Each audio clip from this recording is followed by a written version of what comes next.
So चला फिरायला. आम्ही कुठे चाललो हे तुम्हाला पुढे समजेलच, पण आधी अद्विकचा पहिला ट्रेनचा प्रवास बघा. तो किती एन्जॉय करतोय. पण ह्याच्या अगदी उलट होतं. अद्विक खूप क्रँकी झालेला, फ्रस्ट्रेट झालेला, रडत होता.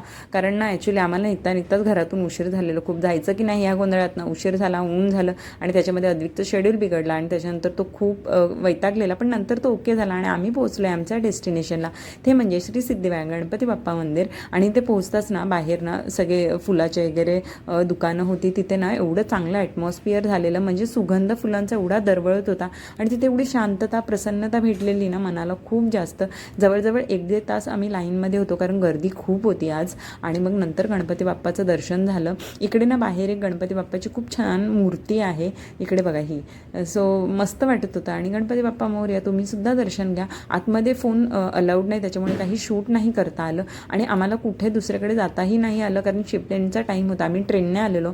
सो आम्हाला परतताना अद्विक होता सोबत आणि आम्हाला काही गडबड नको हवी होती, म्हणून आम्ही लगेच निघालो. आणि जाता जाताना आम्ही ह्या कबूतरखान्यामध्ये फिरलो.